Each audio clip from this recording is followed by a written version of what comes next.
Number 4. On to number 4. Thank you guys for the super chats. You're making me feel better today. Give me money and make me happy. That's essentially what I'm looking for today. Why am I here? To get money, get paid, and be happy. Money is love points. Money is happy points. The more that you give me money, the more that I will love you in return. That's my philosophy on life.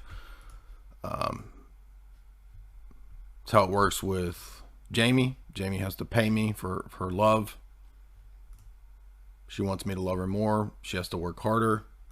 Down at the factory, putting in 60 hours a week now. Earning her stay, earning her keep, earning her love from me.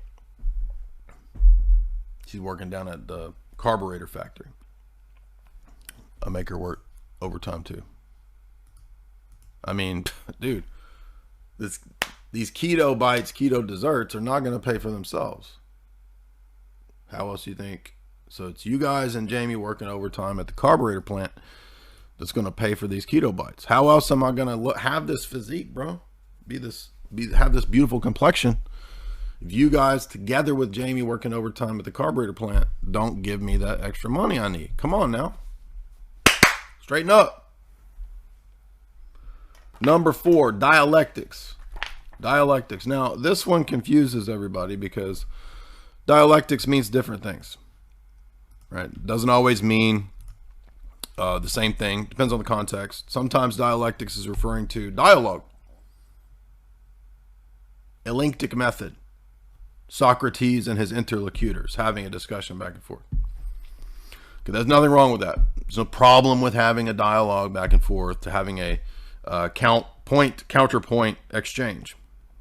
That's part of education. That's part of pedagogy. That's not what we're talking about. We're talking about metaphysical dialectics, something different. Now, in Platonism, that's actually kind of related to pedagogical dialectics. But for the sake of simplicity, different things here. We're not talking about dialectical exchange and debate.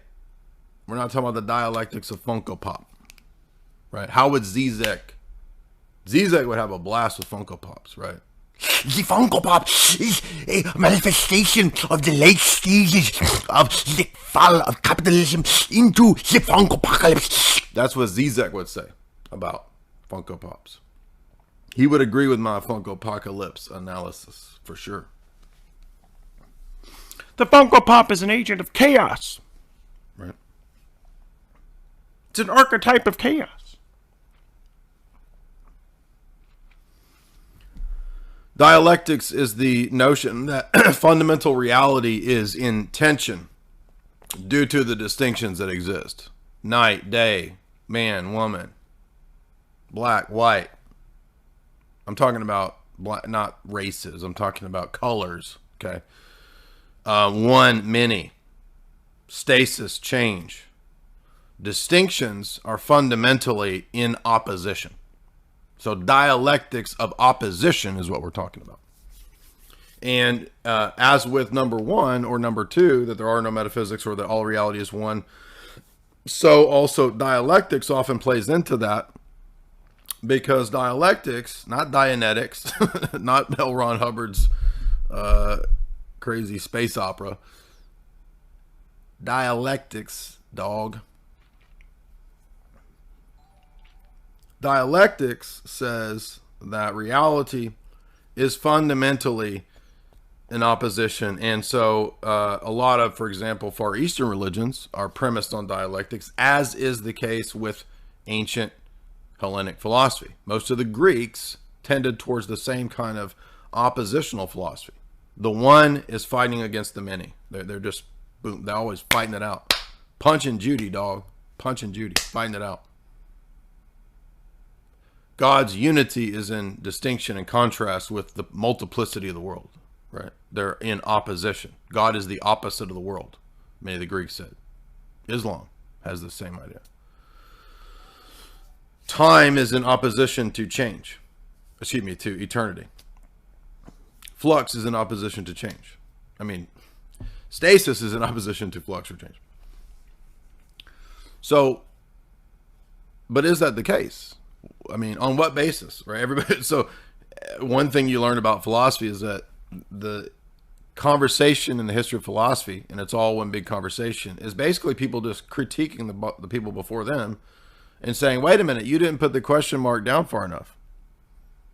I mean, why are we supposed to think that one and many are in tension?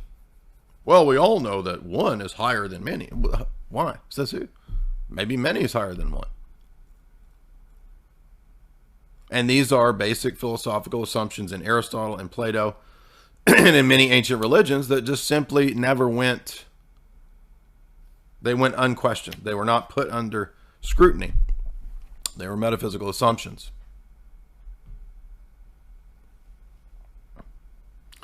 So dialectics is a mistake that many philosophies in today's world also use or assume. We can think of examples like Marxism, dialectical materialism, evolution. These are philosophical systems.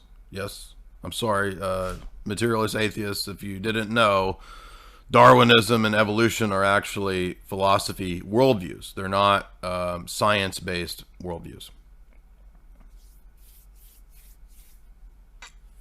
Those are dialectical systems because, for example, in the Darwinian philosophy, progress, whatever that is, can only come about through constant survival of the fittest, death, destruction, chaos that produces, right, more and more fitter offspring. By the way, I don't have a problem with natural selection. I'm not disagreeing with that. I'm talking about the philosophy that there's a magical transmutation from one species to another. Okay, that doesn't exist. That's magical thinking. Or that things pop out of nothing. That's magical thinking.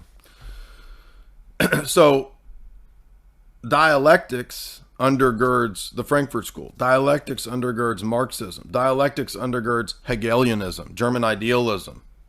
They're all premised on dialectics because they never questioned dialectics to begin with. Orthodox theology philosophy, as we've seen in dozens and dozens and dozens of lectures over the last 4 years, is not subject to that critique or that problem because it's not premised on a presupposition of fundamental ontological contradictions and oppositions.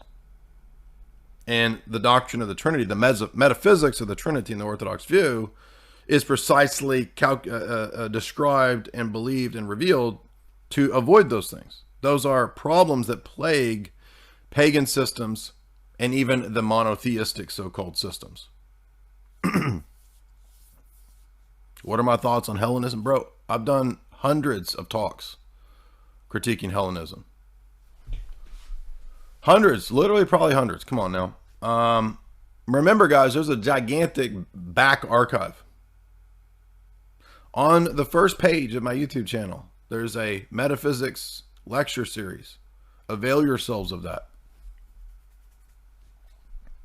So dialectics is another massive assumption that undergirds most modern day thinking. Most men today, most philosophers, thinkers just assume this, no matter what their system is. So remember that today's top 10 list, this describes 90 to 95% of the world today. How most people think, whether they're in academia or just the common man. Joe Sixpack, Karen Soccer Mom.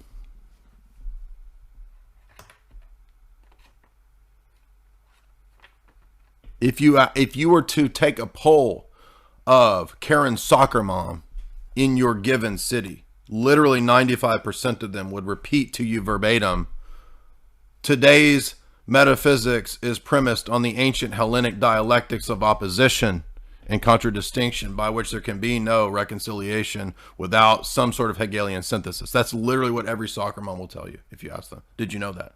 I'm not joking. Go out and do that. Go out and ask the soccer moms, Karen Soccer Mom, Joe Sixpack.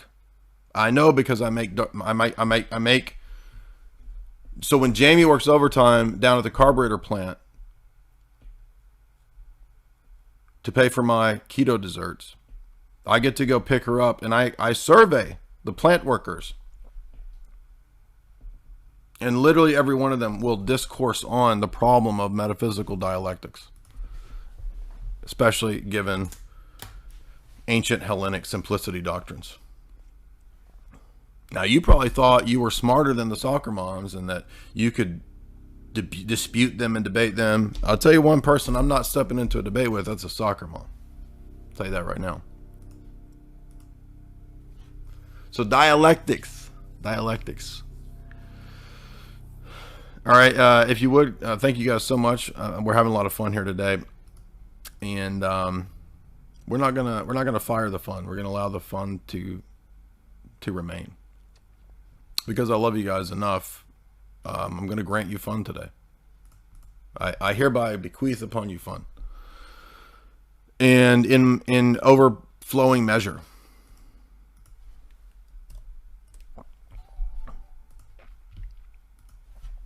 I'm going to send fun vibes to you now.